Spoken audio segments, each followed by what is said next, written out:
What's going on, everybody? I hope you're doing all right. It's your boy Kyle. Hope everybody out there is having a great weekend. I know I am. Been super slammed. Just knocked out a pretty decent sized house this morning. Booked a couple other jobs, and we are here at a customer's house. Let me walk over here real quick. Beautiful home. I knocked it out last weekend, as well as this one. I'll show you. It's a little bit windy out here. Bear with me. I knocked out that house too. Both of those guys are veterans. One's Army, one's a Marine. I know Scott very well, the guy who's I'm knocking out his driveway right now. I worked with him for about 10 years, so we're here taking care of his driveway today. Couldn't do it last week because I was so slammed. He didn't have it booked. He just had the house wash booked. But we're here today to take care of his driveway. I wanted to do a step-by-step video for you guys. That way, if you're new to this or you're just now getting into it, I could give you guys a play-by-play on how I clean hard concrete surfaces. All right, everybody. So I've just put my phone up on a tripod. That way I can film this. I pulled a hose out, some Flexzilla, got my water source going, and I grabbed my turbo nozzle right here. All right, now what I do with this turbo nozzle is anytime I have a driveway where I have grass growing in all the cracks and stuff like that, I don't pass over that. You know, we're here to do a job. We're here to make the driveway clean. So I'll definitely take care of that issue. And I use this turbo nozzle. It's a great tool. As you can see, I'm going up and down the driveway right here, hitting all these cracks, and I'm just doing a quick sweep with it, right? It doesn't take much effort to blow that grass out.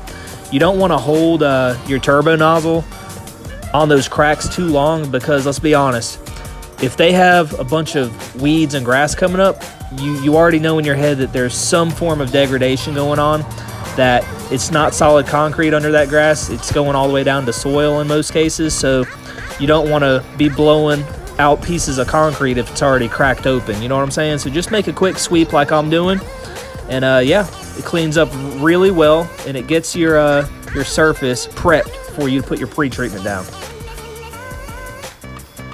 Before I put my pre-treatment down, though, I want to clean that surface, right? Now that I've knocked all that grass out with that turbo nozzle, I just take my wand and turbo nozzle off.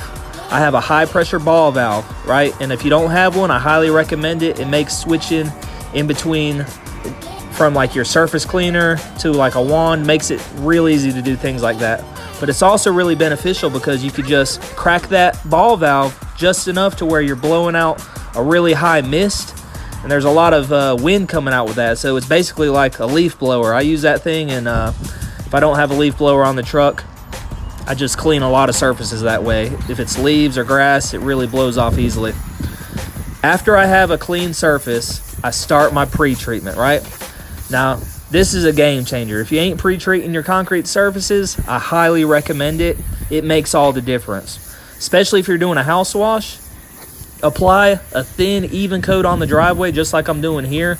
I do a little bit hotter than like a house wash mix, which is, for me, is normally around 1.5 SH.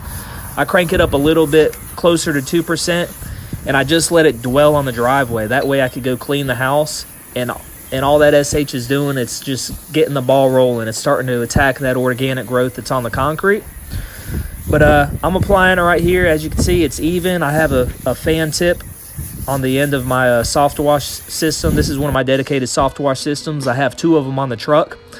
I adjust that tip to where it's shooting at a fan. That way I get a even coat on the driveway without putting out a lot of product.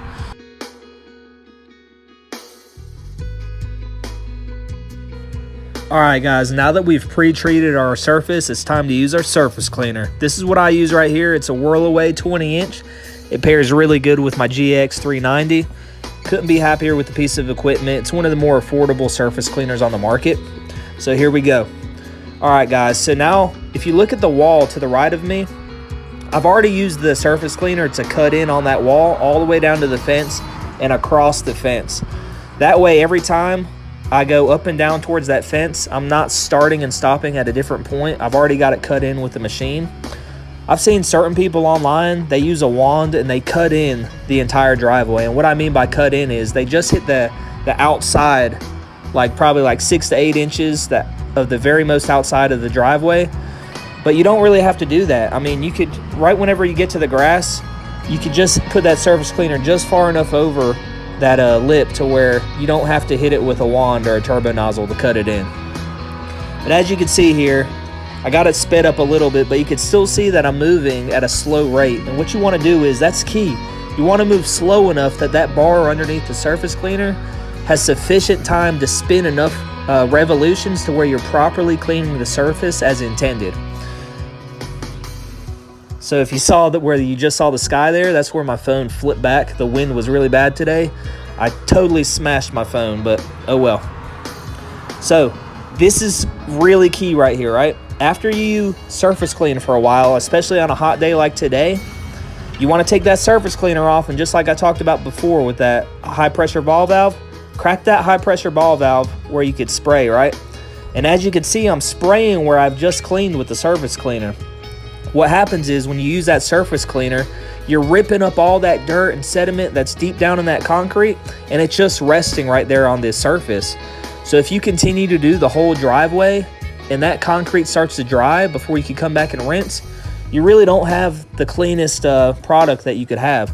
So probably every third of the driveway, I'll stop, I'll take my surface cleaner off, and I'll use my ball valve to sit here, and I'll spray the dirt and the sediment, and I'll spray it down to the area of the driveway that I haven't cleaned yet. One thing I like to do is I start at the high part of the driveway when I'm surface cleaning. That way all that water runoff will run downhill. If you were starting on an uphill, right, and you clean the bottom, as you clean going uphill, all that dirty water is just going to run downhill and cover that ground that you've already cleaned and sprayed off, right? So you don't really want to do that. The only time I recommend doing that is if you have an area that you think is going to pull up standing water. If an area is going to hold standing water, I'll definitely recommend cleaning that area first. That way, after you clean the driveway and you got a freaking big old mud puddle in the driveway, you're not trying to surface clean through it. You could use like a sludge sucker and get all that remaining water up, or just use a big broom and broom it out. Now I've done all the rest of the driveway and I'm working my way to the end. Once again, like I cut in on the building up there, I'll use my surface cleaner and I'll just run it right down at the very bottom of the driveway. That way I'm not coming over and hitting any blacktop. I just have a solid line down the end of the driveway. That way whenever these homeowners, they come down to the driveway to get their mail, they see it's just all clean. Then people just walk by, man, they're looking at this driveway like, dang, this guy could clean a driveway. But all right, y'all, so I'm just finishing up. Once again, going at a slow rate.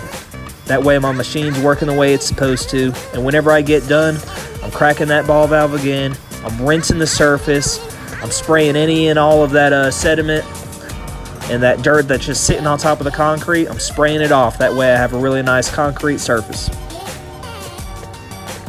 After I rinse the driveway, everybody, I like to go back and do a post-treatment. Just like I pre-treated the driveway with that 2% mix, I'll come back after I'm completely done. I'll do a post-treatment. That way, if any areas I've went too fast with the machine and I kind of see some lines or deviation, that post-treatment really helps to mitigate some of those lines and make it all blend together to give you a really good product.